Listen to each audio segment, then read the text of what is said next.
Les signes de nos proches décédés sont assez faciles à percevoir quand on sait ce pourquoi il faut ouvrir l'œil et aussi comment leur demander. Alors, dans cette deuxième vidéo de la série Invisible Accessible, je vais vous montrer les 5 façons les plus communes que nos proches dans l'au-delà utilisent pour nous envoyer des signes.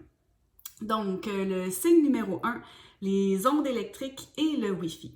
Alors, sur le plan astral, nos proches sont plus vivants que jamais. Ils vivent dans un univers qui n'est, une dimension plutôt, qui n'est que amour, vibration, lumière. Donc, pour eux, c'est facile d'influer sur tout ce qui est électrique et Wi-Fi. Et ça peut se traduire de diverses façons. Donc, ça pourrait être des lumières qui se mettent à clignoter. Ça peut être aussi, dans certains cas, des messages de répondeurs physiques ou téléphone où est-ce qu'il y a une chanson qui joue. Ou, dans mon cas, ça peut aussi être une chanson qui se met à jouer à la radio physique ou web, où est-ce qu'on sent vraiment que c'est un message pour nous. Donc, dans mon cas, la personne la plus proche de moi qui est décédée, c'est mon père. Et puis, à un certain moment, j'étais vraiment toute remuée. Je revenais de voir le médecin qui m'avait dit que j'avais une condition similaire à ce que mon père avait. Et puis, j'étais toute à l'envers parce qu'à ce point-là, je ne savais pas si c'était grave ou pas. Donc, je suis encore ici. Donc, soyez rassurés tout le monde, ça va bien. mais à ce moment-là, j'étais vraiment toute remuée, très, très émotive. Donc, bien sûr, dans ce temps-là, le canal, les guides ou nos ancêtres, tout ça, ils peuvent pas communiquer avec nous parce qu'on ne fait pas le vide. Mais ils peuvent utiliser d'autres moyens. Et puis, je conduisais et j'ai pensé à mon père parce que la condition physique était similaire. Et puis, je lui ai dit quelque chose comme « Ah, papa, je pense à toi » ou « Aide-moi », je me rappelle même plus tellement que j'étais émotive. J'ai changé de poste de radio et là, il y a une chanson que je connaissais pas du tout qui s'est mise à jouer.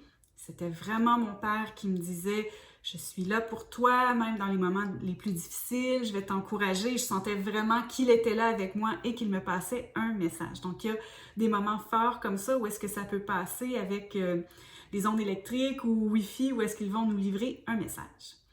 Maintenant, la deuxième façon qu'ils peuvent utiliser, c'est la nature. Donc, une âme sur le plan astral, elle est capable d'influencer la nature. Bien sûr, ça prend des efforts, mais c'est possible. Les exemples qui ont le plus été répertoriés, c'est un faisceau lumineux, en fait, de rayons de soleil qui est dirigé sur une seule personne. Un autre exemple aussi dont on entend souvent parler, c'est un coup de vent dans une pièce ou même à l'extérieur où est-ce qu'il n'y avait pas du tout de vent, qui est vraiment dirigé très, très ciblé. Donc ça, c'est la deuxième façon. Troisième façon, ce sont les objets et les chiffres. Alors, pour ça, je vais vous donner un exemple d'une femme qui a rencontré son mari à Paris. Ils ont toujours aimé Paris et toujours aimé la Tour Eiffel. Ils se sont toujours pris en photo devant. À chaque anniversaire d'un mariage, ils s'y retournent, ils se prennent en photo devant la Tour Eiffel. Ça a toujours été quelque chose de significatif pour les deux. Donc, le mari décède et peu de temps après, la femme se met à voir des Tours Eiffel partout. Donc, ça peut être dans des livres, à la télé, sur le web. Ça peut être des bibelots quand elle va magasiner, quand elle va chez les gens. Elle en voit partout. Et puis, la même chose peut arriver aussi avec les chiffres. Donc, un chiffre qui est significatif pour les deux personnes. Cette personne-là va se mettre à les voir partout, les factures, quoi d'autre? Les horloges, l'heure, bien sûr, les numéros de chambre d'hôtel.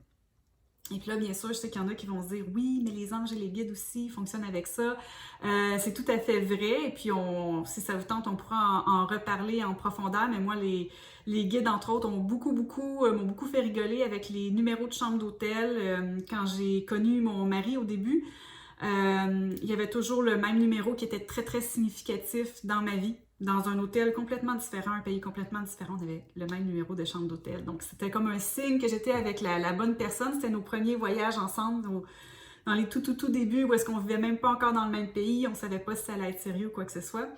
Donc, voilà. Maintenant, si on revient aux signes que les proches décédés nous envoient, quatrième des plus communs, les fortes intuitions.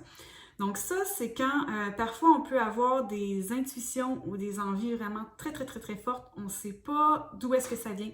On se sent complètement guidé à faire quelque chose. Donc ça peut être une vive envie d'ouvrir un livre où est-ce qu'on va lire un message qui nous parle particulièrement. Ça peut être aussi, si c'est pas un livre, qu'est-ce que j'avais comme exemple? Il y a mon chat qui ronfle, qui me déconcentre à côté. Oui, ou on peut sentir le besoin d'appeler une personne qui va nous donner un message ou un conseil qui vient vraiment nous apaiser ou nous parler, ou c'est ce qu'on avait besoin d'entendre à ce moment-là.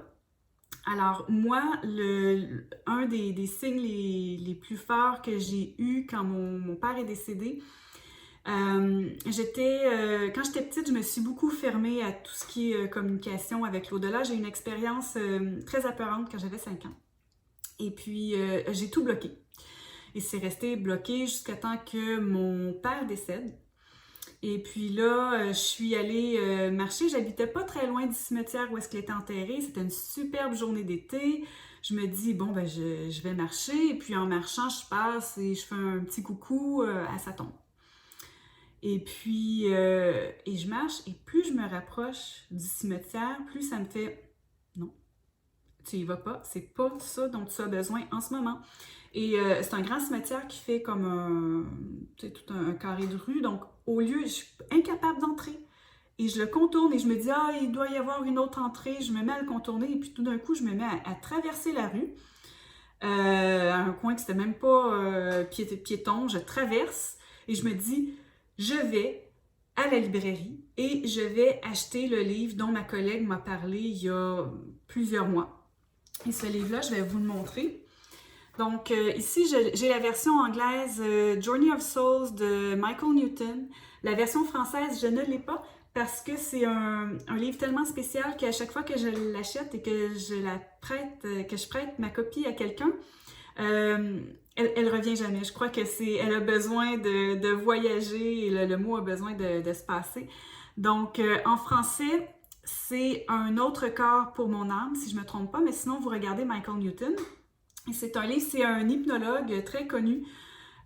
Et puis, lui, il faisait faire des régressions aux gens jusque dans l'enfance pour essayer de débloquer des troubles et tout ça. Puis à un moment donné, il s'est rendu compte qu'il faisait faire des régressions jusque dans l'au-delà et puis dans les vies antérieures.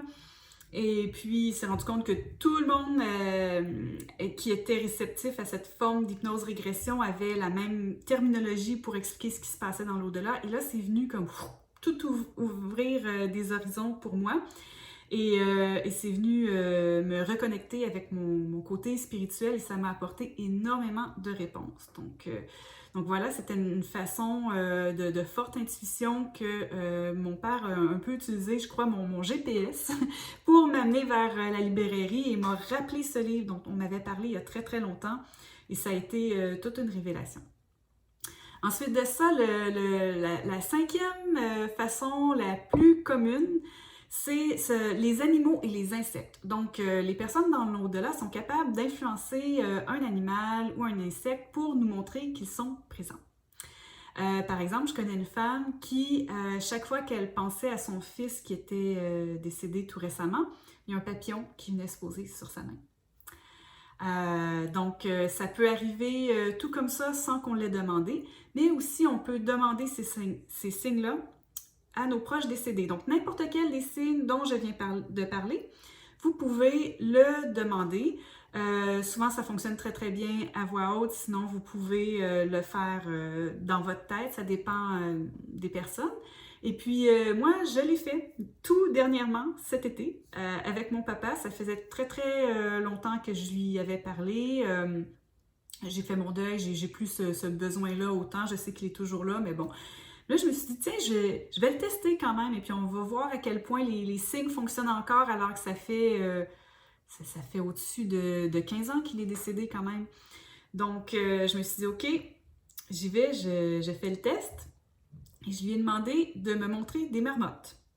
Pourquoi des marmottes? Vous allez me dire, ah, c'est significatif avec lui. Non, j'ai fait exprès que ça ne soit pas significatif. Je dois être vraiment certaine que ça fonctionne. Alors, j'ai pris un animal que je vois pratiquement jamais. que j'aime bien, mais qui n'a aucune signification entre mon papa et moi. Bon. Alors, je lui demande, montre-moi des marmottes, envoie-moi des marmottes. Alors, je marche, on fait tout le temps les mêmes balades avec mon mari dans les rues du quartier et pop, il y a une marmotte qui est là et qui reste là très très très longtemps, très proche de nous. Donc, je fais comme, oui, merci papa, t'es là, ok. Je raconte ça à mon mari qui était même pas au courant. Je ne vais pas le dire à personne pour vraiment les surprendre. Ensuite de ça, je conduis, je vois une marmotte sur le bord de la route, vivante quand même. Donc, je me dis, ok, sympa, ça fonctionne, mais là, le clou du spectacle, cet été, on est allé au chalet 2 fois. La première fois, je n'avais pas encore fait ma demande à mon père. La deuxième fois, j'avais fait la demande, mais ça faisait au moins 3 semaines. C'était pas 4 semaines. Et puis, on retourne au chalet, et puis là, on n'arrête pas de voir une marmotte, mais on se rend compte que la marmotte, elle habite sous la terrasse. Et elle est là tout le temps. On la voit matin, midi et soir, tout le temps. Donc, et je suis vraiment ravie. Et c'était vraiment fort parce que cette fois-là, mon mari, cet été, il a eu une période de convalescence. Il n'a pas pu venir avec nous au chalet. Il ne pouvait pas se déplacer. Alors, j'ai dit à ma maman, viens avec nous. Et c'est arrivé en plus au chalet quand ma mère était avec nous. Et donc, c'est encore plus significatif parce qu'elle a un lien avec mon père. Mon mari n'a jamais connu mon père. Donc, voilà. Et encore plus fort, je vais vous mettre une photo prochainement sur Instagram de la marmotte. La dernière journée, on part, on ramasse tous les trucs. Et la marmotte, elle a été comme ça, debout, super longtemps, à nous fixer. Elle était à l'extérieur, on était dans le chalet. Et elle nous fixait comme ça, comme pour nous dire au revoir. J'ai trouvé ça vraiment génial. Donc, je sais qu'il y a une tonne de personnes qui ont des expériences comme ça. J'ai gardé les animaux en dernier parce que j'aime beaucoup mon exemple avec la marmotte et en plus, c'est récent, c'est tout frais. Mais je sais que vous êtes plusieurs personnes à avoir des expériences comme ça. Donc, s'il vous plaît, si vous avez envie de partager, écrivez-moi sur YouTube, Instagram et ça va me faire très grand plaisir de vous lire et de vous répondre.